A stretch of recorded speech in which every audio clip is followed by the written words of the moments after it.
He's been in the news all through the general elections in India, was removed from his position, but now has been reinstated.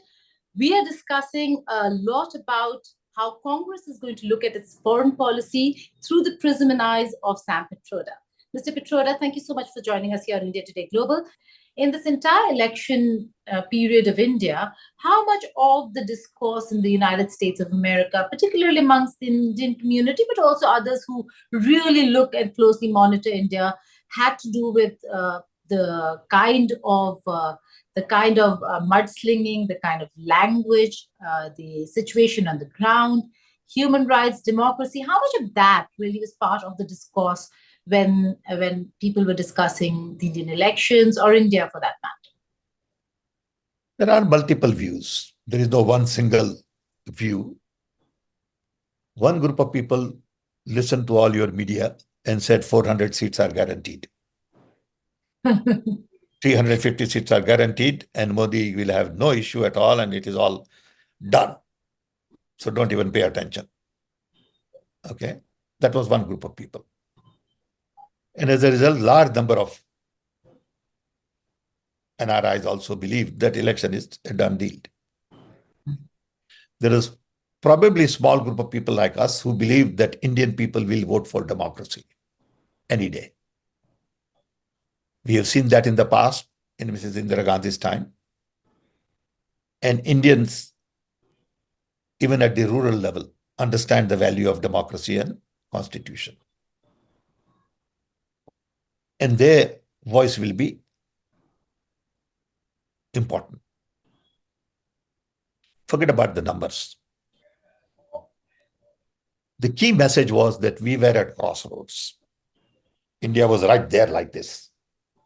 One path is dictatorial attitude, bigger than life-size leader, where everybody just rallies around no matter what he says.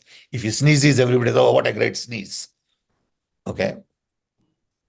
And undermining of constitution, more focus on religion. Prime Minister is seen all the time in temple. Okay. Doing this puja, that puja, yoga and all that.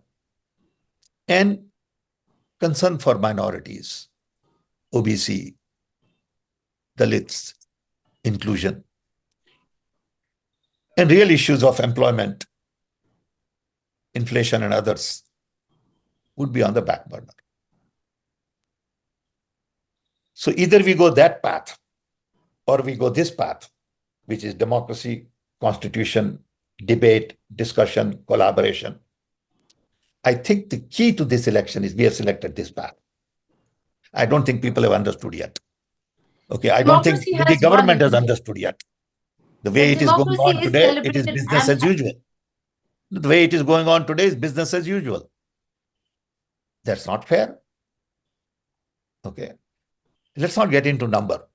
40 to 199 and all that is not an issue. The real issue is you were expecting 400 seats. Absolute majority was not even an issue. People of India have spoken. Please listen to them carefully. People of India said, we will not give you majority. Hold your horses. Tone down a little bit. We want discussion, dialogue. We want to strengthen opposition. We want you to realize that we will not allow you to fiddle with constitution. We want you to worry about minority inclusion. That's a message. It depends on how you read it and how you act. So to me, as an observer, I want to watch 5 things. Okay. One, is Modi and BJP government behaving in the way people want them to behave? Or they are saying business as usual and we don't care what people said.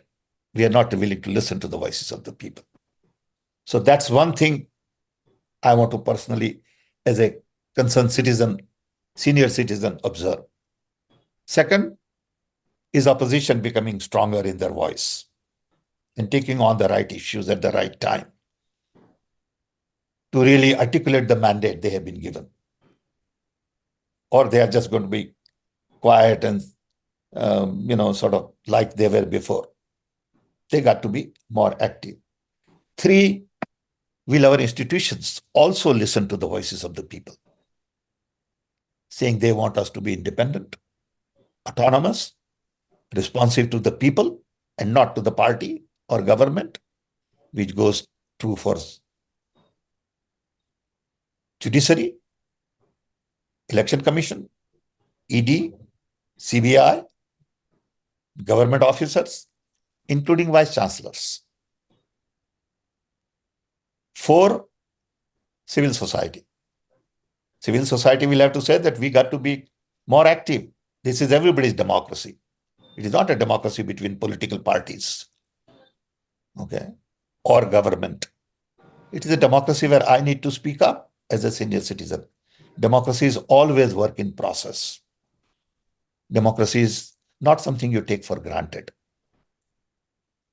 Next is media. Media will also have to recognize that public has spoken. Okay, so you got to be more fair to others. You can't toot one horn, twist my facts to suit somebody else's requirement and not be fair to me and just fair to the bosses who fund you, who give you lots of ads. Okay, and we are watching. We are all watching. We are all watching media. We are all watching, civil society. We are all watching institutions, government and opposition. I have a group that I meet on. That's a significant point you make, though. You make a very significant point. All these are important pillars that make up for a country. And the country has indeed spoken. Democracy has won. The democratic structure in India is being celebrated. So now should we put the EVM controversy to rest, saying that, okay. No, EVM is not at rest. EVM controversy is not at rest. Okay.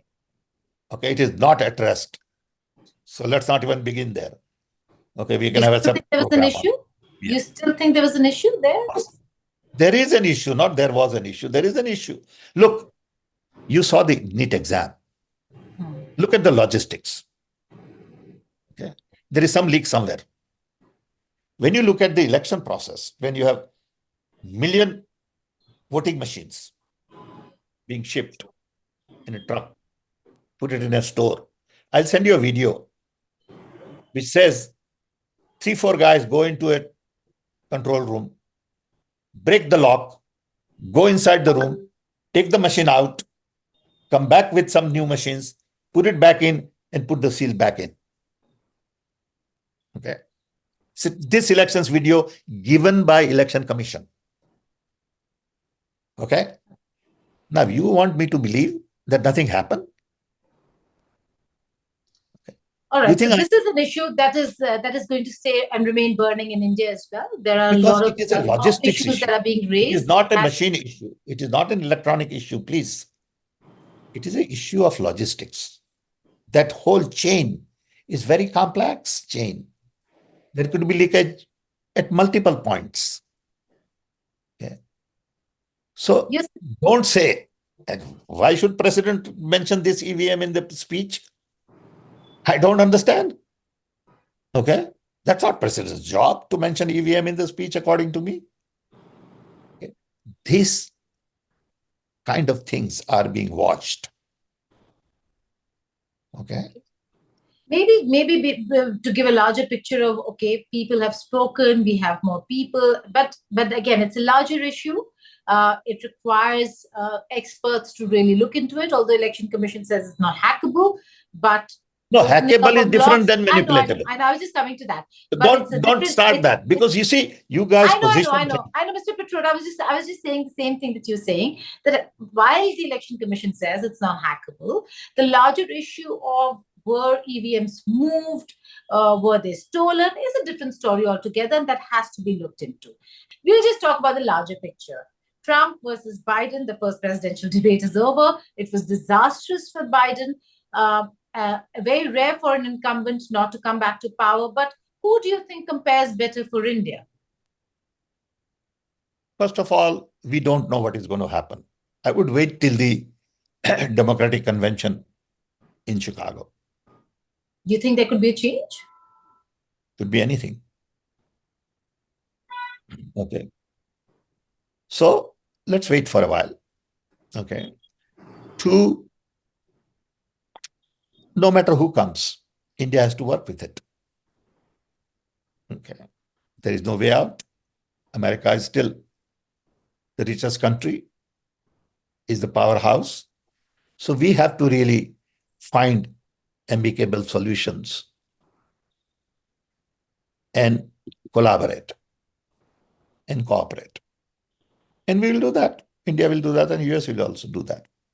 We have had a good relationship and we'll continue. Okay. And the United Kingdom, Labour versus Conservatives, it seems like Sunak is having a very difficult time. He might not come back to power. I think that you should see a very interesting interview by the designated foreign secretary. Okay. David Lammy. David Lammy. David Lammy. Okay. Very well done. Excellent interview. That sort of spells it out very well. Okay. Okay. So you are actually rooting for the Labour and not for the Conservatives. I think it's clear. It looks like it's very clear. It's quite clear. So we'll have to wait and see how that moves forward. But there are so many important aspects, particularly that the Congress will have to look at when they engage the government on foreign policy. And on that count, Mr. Pitroda, thank you so much for joining us and sharing your views on various aspects that are important to India and part of India's foreign policy. Thank you. Thank you very much. Wish you all the best.